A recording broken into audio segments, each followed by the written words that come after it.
سەساڵە سلەیمانی لە بری خزمەتگوزاری خەریکی شەڕەپەڕۆ و شەڕە حیزب بۆ مراندنی سلەیمانی 15 ساڵە حیزب و گروپی چەکدار دروست دەکرێت.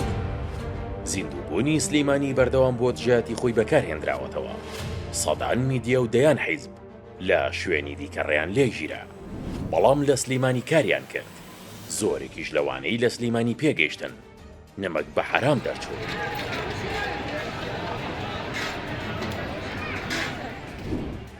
سلەیمانی یەکێک لە شارە زیندووەکانی نەکتەنها هەرێمی کوردستان بەڵکو و عێراقیشە.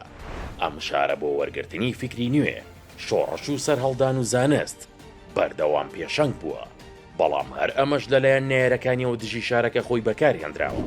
ئەم شارە بەردەوام دەنگی ناڕازی هەبووە، بەردەوام پشتیوانی پارچەکانی دیکەی کوردستان بووە، بەردەوام پشتیوانی میدیای ئازاد و ڕێکخراوەیی بووە.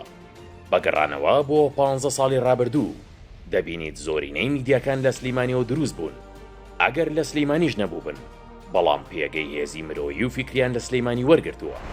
هەموو هێزە ناڕازیەکان لە سلەیمانیەوە دروست بوون. لە مێژووی کۆنیشدا ئەم شارە لانکەی دروستبوونی زۆرینەی شۆڕشەکانی کورد بووە لە هەر 4 پارچە بەشی کوردستان.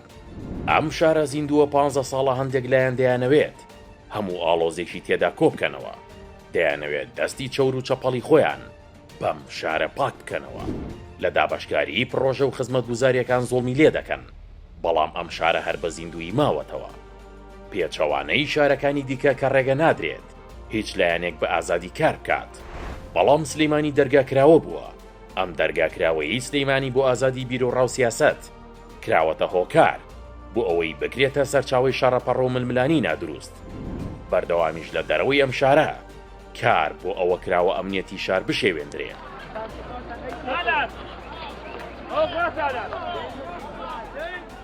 ساڵی 2011 بوو، شارکرایە ناوەندی ڕوبەڕووبوونەوە لەگەڵ خۆپیشاندەران. دواتریش هەوڵدرا شار ببێتە سەنتەری ڕوبەڕووبوونەوەی چەکداری بزوتنەوەی گۆڕان و حکومەت. ئەمانە تەنها نمونەیەکن، بەڵام مێژووی هاندانی ئەو ڕوبەڕووبوونەوەنە لەو ماوەیەدا زۆرن. ئەمە هەوڵی کوشتنی ئەم شارە زیندووەیە. دوایین جاریش دروستکردنی هێزی لالەزار و هێزی ئەژی ئەمین هەوڵیاندا ئاسایشی شار تێک بدەن و بیکوژن، بەڵام هەوڵەکە بووە خەیاڵی خاو.